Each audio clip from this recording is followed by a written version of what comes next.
தந்தை, மகன், தூய் ஆவியாரின் பெயராலே ஆமென். இயேசு கிறிஸ்துவில் அன்புமிக்க சகோதர சகோதரிகளை உங்கள் அனைவருக்கும் கிறிஸ்து இயேசுவின் அன்பு கலந்த வணக்கத்தை தெரிவித்துக் கொள்கின்றேன். இந்த நற்செய்தி பாகமானது மார்க் நற்செய்தி 16ஆம் அதிகாரம் 15 முதல் 20 வரையுள்ள திருவாக்கியங்கள். குறிப்பாக 17வது வாக்கியம், நம்பிக்கை கொண்டோர் பின்வரும் அரும் அடையாளங்களை செய்வர், அவர்கள் என் பெயரால் பேய்களை ஓட்டுவர், புதிய மொழிகளை பேசுவர். நான் பார்க்கிறோம், நம்பிக்கை கொண்டோர் 2 விதமான அடையாளங்கள் இந்த வார்த்தையில் நாம் பார்க்கின்றோம். அவர்கள் செய்வார்கள். ஒன்று, பேய்களை ஓட்டுவார்கள். 2வது, புதிய மொழிகளை பேசுவார்கள். அப்போ பேய்களை ஓட்டுவது என்று சொல்லும்போது எவ்வாறு நாம் அதை புரிந்து கொள்கின்றோம்? நாம் பார்க்கின்றோம், பேயின் குணம் உள்ளவர்கள் சொல்கின்ற பொழுது வெறுப்பு, வைராக்கியங்கள், பிடிவாத குணங்கள், மன்னிக்க முடியாத தன்மைகள், இச்சை உணர்வுகள், இது மாதிரி மற்றவருக்கு கெடுதல் செய்கின்ற நிலைகள், இது எல்லாமே நாம் பார்க்கின்ற சமயத்தில் பேய் தன்மைகள், பேயின் குணங்கள். அப்போது இந்த குணம் உள்ளவன் அதிலிருந்து விடுதலை பெற வேண்டும் என்றால் அவன் நன்மையை நாடி அவன் போக வேண்டும், நன்மையை சார்ந்து அவன் இருக்க வேண்டும். அப்போ நன்மையை சார்ந்து சொல்லும்போது இயேசுவை சார்ந்து அவன் வாழ வேண்டும்.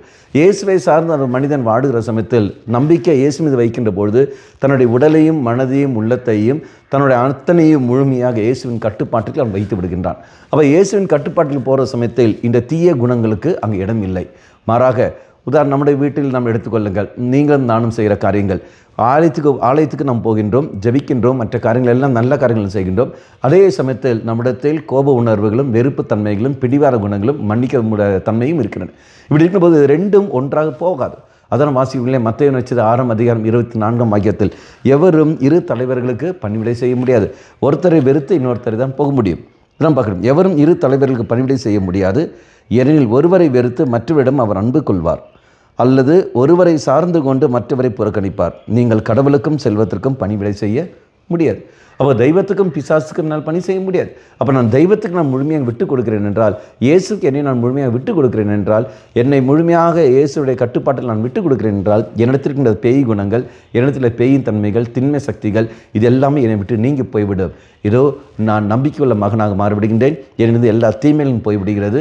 2வது, புதிய மொழிகளை பேசுகிறேன்னு சொல்கிற சமயத்தில் என் வாயில் வந்த ஒரு வார்த்தைகளும் நல்ல வார்த்தைகள், உற்சாகம் தருகின்ற வார்த்தைகள், தெய்வீக வார்த்தைகளாக கடந்து வரும். மற்றவர்களை வேதனைப்படுத்துகிற, காயப்படுத்துகிற வார்த்தை எதுவும் அங்கு இருக்காது. கண்களை மூடிக்கொள்வோம். நல்லவனாய் தெய்வமே, நம்பிக்கை கொள்வோர் மட்டும்தான் இது கிருபை கிடைக்கும் ஒழிய நம்பிக்கை இல்லாதவர்களுக்கு அல்ல. இதோ நான் நம்பிக்கை கொண்டு வாழ்கிறேன் என்று சொல்கின்றேனே ஒழிய அது செயல்பாட்டில் வருவதில்லை. என்னிடத்தில் தீய குணங்களும் இருக்கின்றன. இதோ இந்த சமயத்தில் என்னையே முழுமையாக உன்னிடத்தில் விட்டு தருகின்றேன். என் சிந்தனையும், என் சொல்லும், என் செயல்களும், என் உடலையும், மனதையும், உள்ளத்தையும், அனைத்தையும், என்னுடைய எல்லாவற்றையும் உம்முடைய கட்டுப்பாட்டுக்குள்ளே வைத்தருளும். ஆண்டவரே, நான் உனக்கு மட்டுமே பணிவிடை செய்ய ஆசைப்படுகின்றேன். என்னிடத்தில் இந்த திண்மைகளை அப்புறப்படுத்தியல்லும்.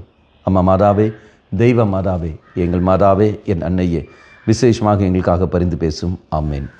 தந்தை, மகன், தூய் ஆவியாரின் பெயராலே ஆமேன்.